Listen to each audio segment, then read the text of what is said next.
What's up, everybody? Happy Friday evening to you. Hopefully, since it didn't work in a recorded format, hopefully the audio is actually coming through clean and clear. I still wanted to get this episode out tonight, and I thought maybe this will be the best way to do it. So here we are on Friday evening talking about your Green Bay Packers, and the topic for this evening does happen to be the Packers' biggest position battles. Now, a little bit of definition, a little bit of clarity here on a couple things. One, if you do happen to be joining us live, this is not like your typical LTB Live where I'm going to be interacting, answering questions, etc., because we do have content, like real information to get to tonight. So I'm going to focus on that. Like I said, hopefully the audio is working. It's been a long evening. But beyond that, another definition for you in terms of what I'm defining as a position battle or a roster battle for this purpose, because it does have different meanings, different places.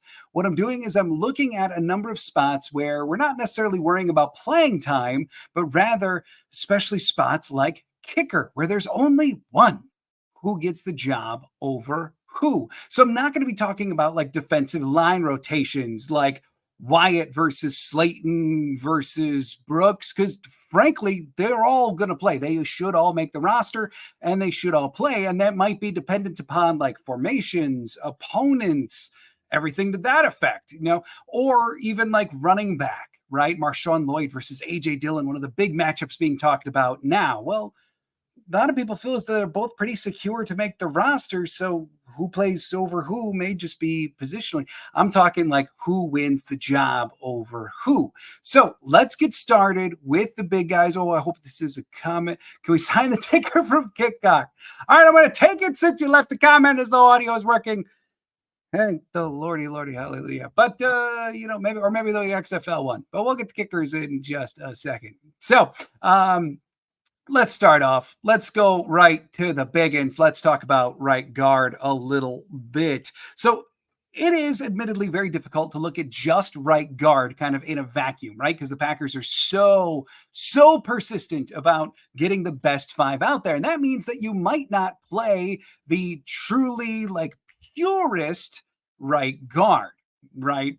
It's about the best five. Now, sometimes even who works best next to who. So keeping that in mind, let's look at the different options. The first option would be first-round pick Jordan Morgan. Realistically, if Jordan Morgan starts at right guard, then it probably renders the rest of the line looking something like Rasheed Walker at left tackle, Elton Jenkins left guard, Josh Myers at center, and then Jordan Morgan right guard and Zach Tom at right tackle. And there's really good reason to this point to think that he could win the job, and it's not just his draft status. The Packers said that they would start him off at tackle, but yet here we are in week 2 of OTAs, and he was playing with the ones at left guard some in Elton Jenkins' absence. And thus far, we know through rookie camp, OTA week 1, OTA week 2, that Morgan's already spent time at left guard, right tackle, and left tackle. They were obviously serious about getting him to learn all 4 spots. And it seems like the learning is happening fairly quickly, or at the very least, they're just kind of throwing him out there. And honestly, looking over the different options for the offensive line, this one, Walker, Jenkins, Myers, Morgan, Tom, it may be the best 5 that they can field at once. Now, looking at option number 2, that would be Sean Ryan. If Ryan wins, then we very well might be looking at an offensive line like left tackle being Walker or Morgan, Elton Jenkins, Myers, Ryan, and Tom. And Ryan does have some things going for him. From week 9 through the playoffs last season, Ryan played a total of 229 snaps, 46 of which were during the postseason. Even in the playoffs, they kept the rotation with John Runyon Jr. going. And Ryan ultimately, he did okay.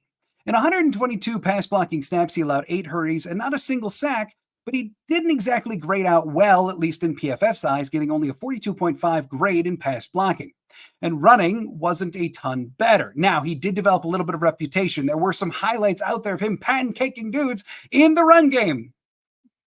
But the downside is oftentimes those snaps were followed up by snaps where he would lose leverage, lose his place, get beat by a stunt, etc. And he got only a PFF grade in that realm of 50.8. So, in spite of the nearly 50% split that Sean Ryan got, it was some very, very inconsistent play. The Packers would love to have the luxurious problem of having Jordan Morgan and a Sean Ryan who just figures it all out, but whether that happens is still very much yet to be seen. Now, there are two other options here. Yeah, I know you see him on the graphic, but the guys that I think are in the far less likely to occur category, and one of them's Newman. You did indeed hear me correctly there. We may have written him off. The Packers, they don't seem to have forgotten him, at least yet. During OTA week 1, it was rotating in at right guard a lot, even with the ones. Yeah, Newman. And in week 2, who was it that was rotating with Jordan Morgan at left guard while Ed Jenkins was away? Yeah, it was Newman again. He's a veteran presence, and thus far the Packers are treating him like it. He's getting his chance. I mean, we have to acknowledge it, right? And to his credit, look, Royce Newman in his rookie season played over 1,000 snaps at right guard. And that was just in his rookie year. He earned a pass blocking efficiency that year of 97. There was a time not too long ago, just a few years ago, where we truly were looking at Royce Newman as a guy that was versatile, could play tackle, could play inside. He was a guy that might, coming off of a strong rookie year, be one of the new fixtures on the line for Green Bay. Then he kind of forgot to block stunts. And then every single year, it's kind of gotten worse from there. But if he puts it back together, he may at least stand a chance. And then lastly, we do have Josh Myers. And I've talked about this before. I just can't see this one, but it just isn't going away. Our Lads, the NFL site, they have him starting at right guard on their depth chart. PFF listed him as the starter at right guard in their depth chart projection on Wednesday. But the Packers have been pretty open about the fact that they like Myers making the line calls. You know who doesn't make line calls? Right guard. They've also said that everyone is cross-training except Myers. So, is it subterfuge on the part of the coaches? Maybe, but what the heck is there to gain from lying about where your center's going to play in May and June? Nothing. I realistically think if Rob Domofsky didn't spread the rumor or the news or the quote about Zach Tom having Hall of Fame center potential that he got from the combine, which might have been at one of those late night drinking combine sessions that all of the NFL teams sound like they participate in, then this whole thing is probably moot. Josh Myers has one last year in his deal. It sounds like he's going to be the center. But hey, since this just won't go away, I suppose we might as well acknowledge it. Checking up on a couple of comments, since we are live, might as well at least check in here. Rocket Knees asking, yo, John, talking about position battles, do you think Anthony Johnson Jr. still has a chance? 3 new safeties, that's tough for him. I think he stands a really good chance to make the roster. But yeah, to start next to Xavier McKinney, that I highly doubt. But I think he's still got a really good chance to make the roster for sure. If I'm saying it would be nice if Jenkins got his mean streak back, moving to right guard. That way they can put Morgan at left. Jenkins on the whole just needs to get his mean streak back. You're spot on there. But I think they really like him at left, especially with the way that the Packers do things. The least important position on the line generally is right guard. And they're probably not going to put their best interior guy at what may be the least important spot there. And then also saying 200 snaps, definitely going to be a make or break year for him. Yeah, going into year 3. Yeah, definitely. Rocket, he's saying, I just thought I had a solid O-line that can start all 17 games, build consistency, and perform decent enough to earn starts. Amen. That would be the preference, right? Moving on to position number 2, we're talking quarterback 2. Now, not a starting job, but still very much its own thing, right? Backup quarterback is its own declaration, has at times different responsibilities than even quarterback 3. So here you got a battle of 2 previous day 3 picks, just 1 year apart from each other, duking it out to be Jordan Love's backup. Frankly, both of them do have a lot going for them, at least per the numbers. When I dove into the draft and talked about Michael Pratt, his deep ball was actually one of the higher rated ones in college football. And it seemed to be actually where he excelled the best when comparing against different depths on the field, especially his 2022 had a lot of standout numbers. But, and it's a fairly large but, he hangs onto the ball way too long with some of the highest times to throw in all of college football. And this wasn't just a 1-year thing. It goes back the last 3 years. It wasn't a trend, it wasn't a pattern, it wasn't a fad, it wasn't an anomaly. It was a thing for Michael Pratt. Part of it could have been due to his collegiate offense, but almost certainly you would think most of the time it has to do with the quarterback. So he does need to work on that, absolutely. But it also should be noted that earlier this week at the open OTA practice, Michael Pratt was outstanding, delivering throws all over the field, looking in control of the offense, even in some sped up type drills, which they're not doing a ton of right now in OTAs. So in some ways, frankly, he might be a superior quarterback to Sean Clifford. But At the same time, there were scores of fans clamoring for Clifford to start last year over Jordan Love throughout training camp and throughout the early part of the year when the offense is struggling a little bit more. And I got to tell you, even at the Salvation Army signing where Jordan Love signed autographs in the month of December, I stood next to some people that said, I don't know about that Jordan Love. I think they should give Sean Clifford a chance. Those people might still be out there. I don't know. But look, Clifford is not necessarily the most technically proficient quarterback, but in last year's preseason, he displayed traits both on and off the field that really got him the quarterback 2 job and looked like he would cruise into it this year as well. He had unexpected mobility, certainly better than some people expected him to have. Same thing with a strong arm. Also, a lot of people didn't necessarily expect the gunslinger mentality that he walked into the preseason with last year. But also, if you go back and watch a lot of games last year, the preseason included regular season, all of them, it is not hard to find Sean Clifford because he happens to be one of the most animated, one of the biggest cheerleaders on the sideline. And whether or not you think that matters, for a quarterback too, teams have shown that they want that backup quarterback job to be someone smart, someone who's a leader, someone who can rally the troops in perilous times, like when the starter goes out. Clifford has shown that he can do it. So while Pratt may ultimately, at the end of the day, at times throw a nicer ball, maybe Clifford's better than we expected, but nonetheless, that's going to be a lot for Pratt to overcome. So this is going to definitely be one of the most interesting battles all throughout the entire time. So, Joseph, I see you got to jump here, so let me just get to this really quick. Did you find out if it was Michael Irvin who refused Brett Favre's Pro Bowl practice passes?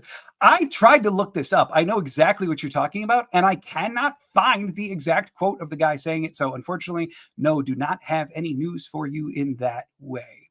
Let's see. From saying Clifford had no problem gunslinging over the middle for better or for worse. Yeah, right? And he had a little bit of that in college, not to the level that we thought that we saw in preseason last year. It was more. So in a lot of ways, that earned a lot of love from a lot of people, no doubt about that. Joseph saying, okay, caught me just in time. All right, good. Yeah, I don't know. So let's move on to the next position. We're talking cornerback 2. Yeah, Eric Stokes, Carrington Valentine, of course, duking it out here for who's going to play at the cornerback spot opposite Jair Alexander. And they both seem to do their best work in man coverage. Now, keep in mind, when I talk about man coverage, it's obviously super important in a Hafley defense, but not teams don't run man every single snap. Even Wink Martindale with the Giants last year, even the highest average man defense in the league, it's barely over half. So keep in mind, it is still a very good barometer, still a very important facet of being a cornerback in Green Bay now, but it's not the end all be all. Still, though, one of the easiest things we can track. And for second-year Valentine, he played incredibly well last year when thrown into the fire as a 7th-round pick. He logged a missed tackle percentage of only about 12% and a QB rating when targeted of 84. He also had 5 pass breakups. But something that didn't get talked about enough, in the entire NFL last year, in creating tight windows, he finished 5th. 47.6% of the throws directed his way had a tight window. And that's coming from a Joe Barry back the freak off defense. So, that is something to really be impressed by. 5th in the entire NFL in that. It's insanely good. But at the same time, let's not forget about former first-round pick Eric Stokes, who Matt LaFleur says, and I quote, as good as I've seen him both mentally and on the field. Now, LaFleur, of course, did go on to temper expectations after that kind of deal, but that's still a pretty big quote. Stokes had his 5th-year option declined in large part because of his injury history.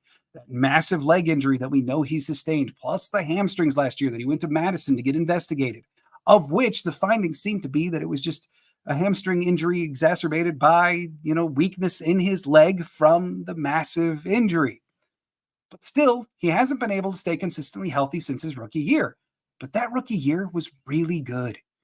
He was amongst the best cornerbacks in the NFL in man coverage that year and allowed a quarterback rating of only 78 to go along with 9 pass breakups and an interception.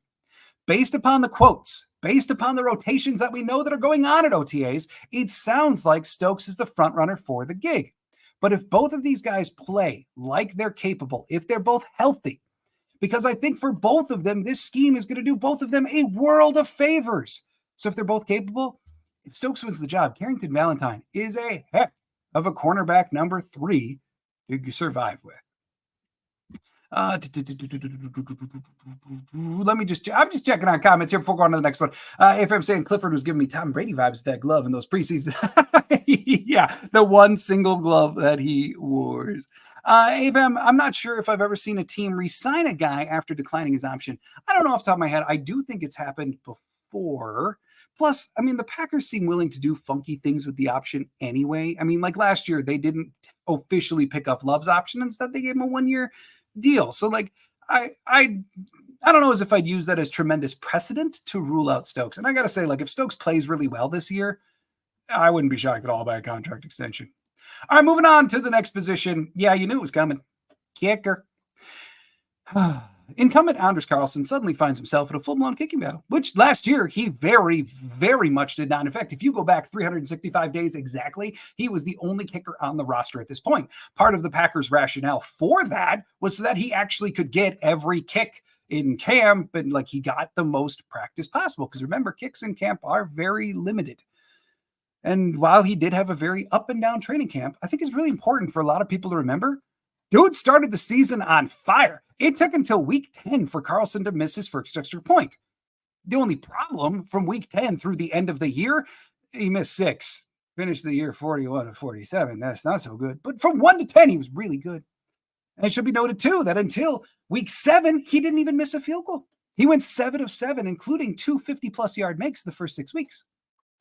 Okay, but then again, after that is where it really seemingly went awry. He finished the year 29 of 36 for field goals, including going only 1 of 3 on 50-yarders the rest of the way, finishing the year overall 3 of 5.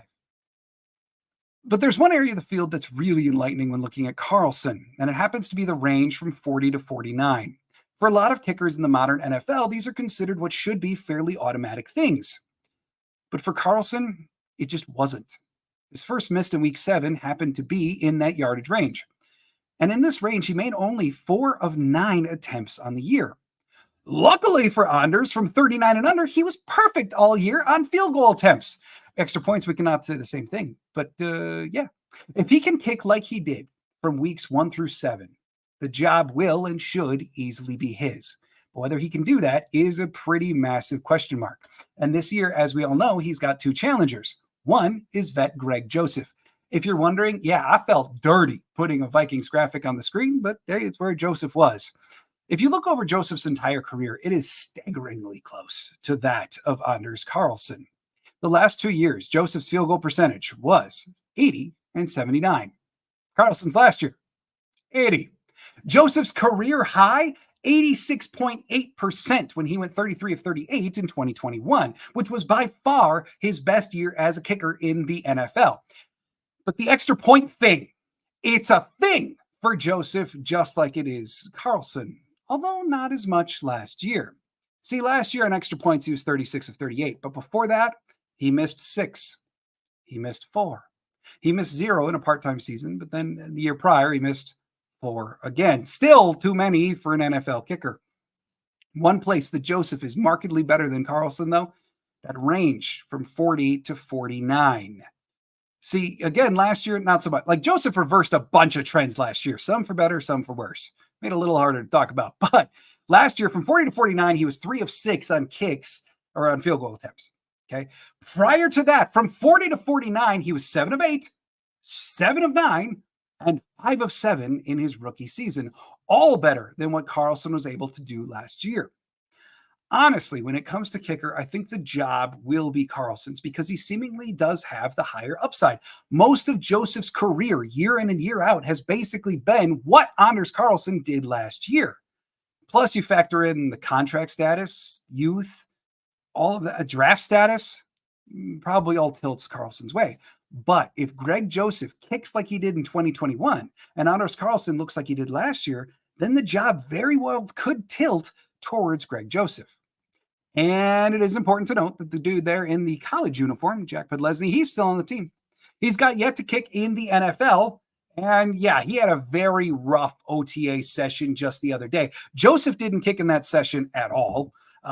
Carlson wound up going 6 of 7, with his only miss being from 51. But Lesney, though, was 3 of 7 in that practice. It's just one practice, but still, that's rough.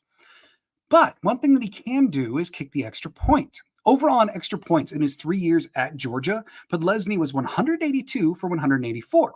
But like many college kickers, the longer the kick, the unsteadier he got. His career percentages from various lengths, 20 to 29, 100%, 30 to 39, 88.9, 40 to 49, 52.9, 50 to 59, 57.1 on only 7 attempts. So, look, maybe they want to keep Podlesny around just to kick extra points since the other two have some difficulties there. But the reality is I still think that this one goes to Carlson. Check it in here on just a couple comments before I move to the next two. Hey, fam, again, hello. If that TikToker kicker can handle kicking pressure with those codes, watch a kick. Hey, man, Winter's a different animal. I'm terrified with Anders kicking extra points. I know, but I just said, like, Joseph has a track record of missing them too. That's why when they did sign Joseph, to me, it was one of the more confusing kickers out there that they could have brought in, because like his year in, year out performance is basically what Anders just did last year. There were other ones that they could have brought in. And then you also say news from KC, Justin Reed may perform kickoff duty. Wait, seriously? Like, I know he done some field goal work for them, but yeah. Captain Kettle's kicker battle in this economy, go for 2 every time. Oh, we're gonna make it work every other time. See?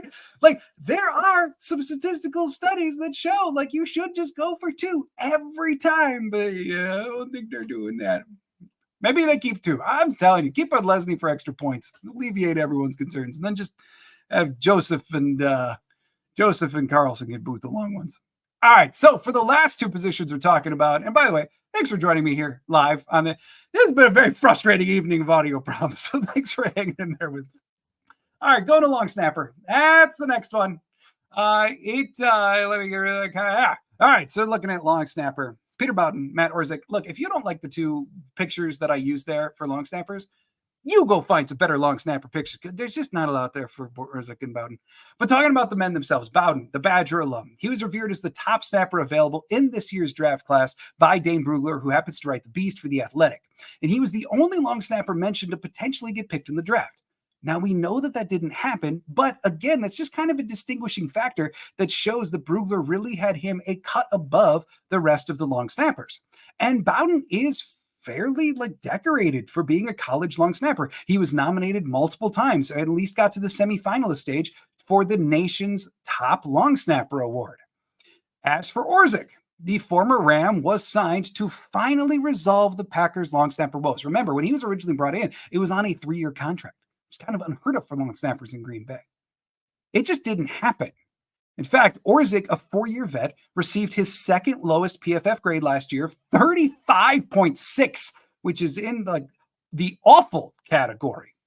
And he didn't register a single tackle per PFF's tracking, which is, of course, another function of being a long snapper.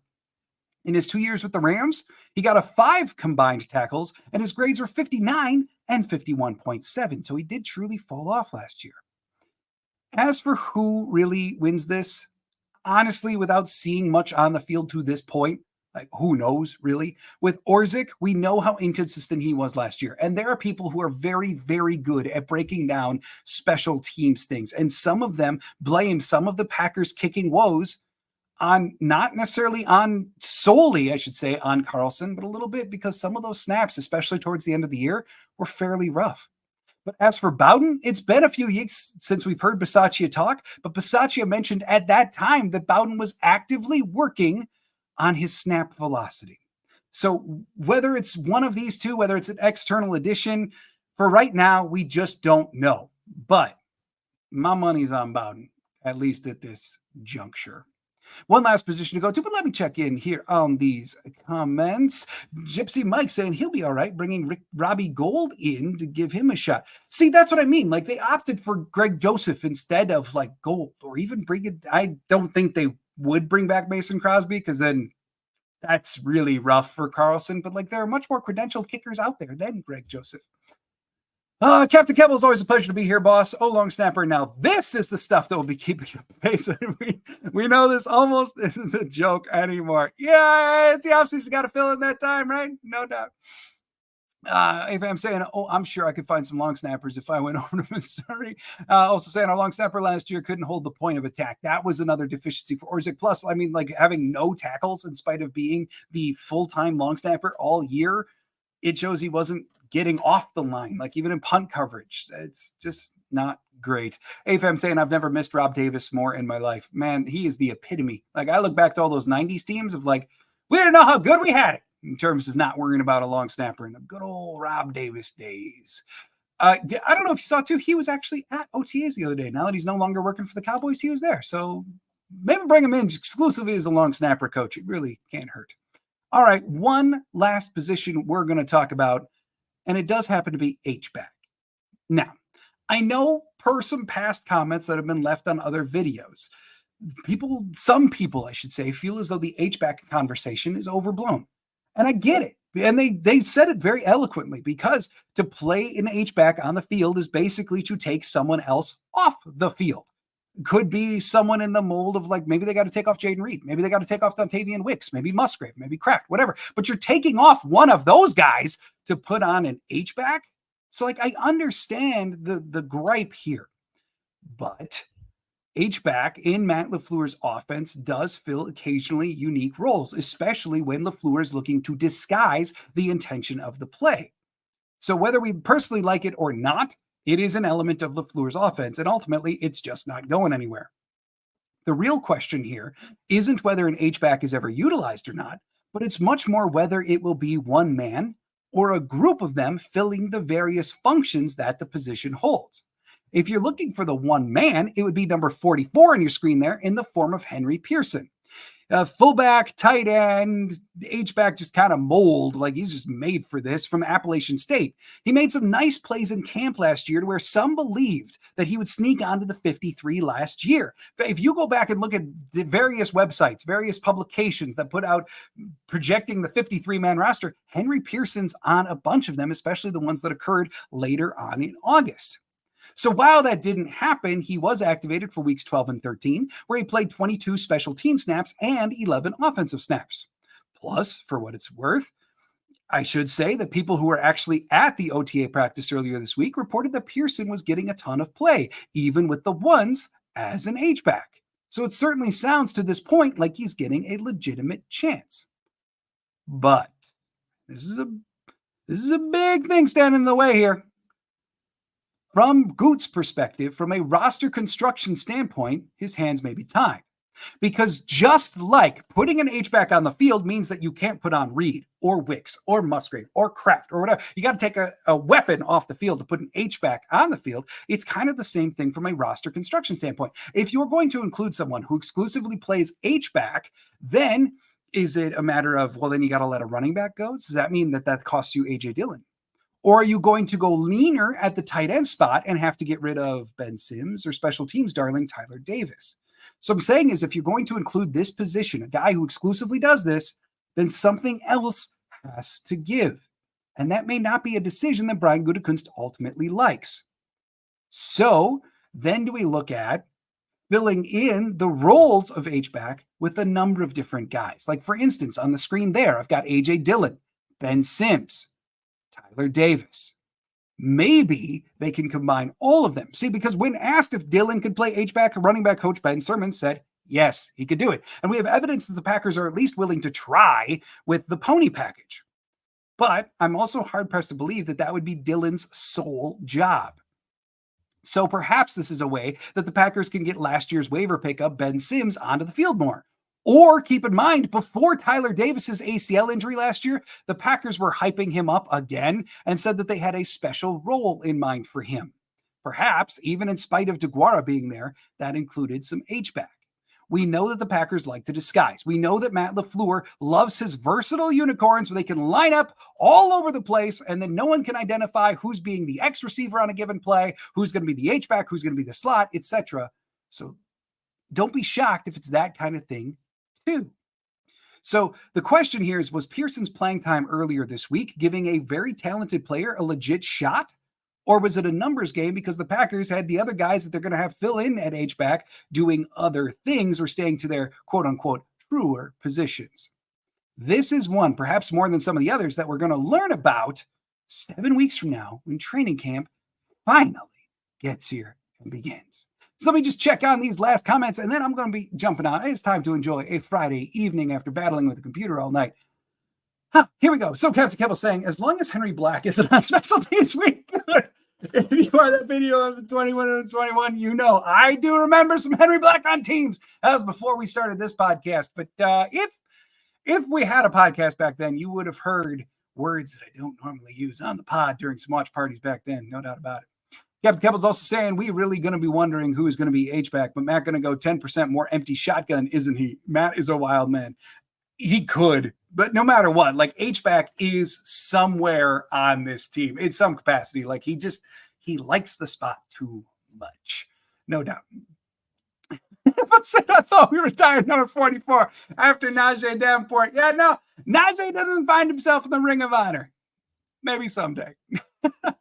Gypsy Mike saying only 7 likes with 26 watchers. Hit that like button and help out the other brother. Yes, thank you. Especially with this being a live. I do find that like oftentimes the live gets spread around in the algorithm less than me uploading pre-recorded content. So like, do me a favor, hit that like. Thank you, Gypsy Mike. Thanks for the reminder. And then Dan saying, John, just checked in. Hey, Dan, have you talked about possibly having a position player handling the kickoffs? With new rules, it seems to make sense to have another real defender on the field. Like actively having, like for the Chiefs, Justin Reed do the kickoff? I haven't discussed it. I haven't given it a lot of thought because there's no player on the Packers that's like a Justin Reed, or at least it's coming to mind. Maybe someone did it in college or like late high school that I'm not recalling. But there's no one kind of coming to mind that, you know, is a kicker as well as their regular position. Like Justin Reed, in that case, was, I believe, at the very least, a high school kicker. So, like, he's got experience in that realm. Could the Packers maybe do something like that? Sure. I honestly believe that when it comes to the kickoffs, at least from the kicking off standpoint, not the returning, but from the kicking off, the Packers are going to keep things fairly traditional. Keep in mind that before that rule was finalized, the Packers were one of a few teams in the NFL that voted not to implement that rule because they believed in the most Packers-ish answer possible. They wanted to take the longer-term approach, and they believed that they wanted the rule to be used for like just preseason for a year so that the NFL could see it, could adapt to it, could work out the kinks, and then bring it to the regular season if it works well. The NFL just jumped that and put it right into the regular season. So I think the Packers are still going to approach their kickoffs in a very traditional way. Returns, maybe with Keyshawn Nixon, we see them get at least a little bit more creative there.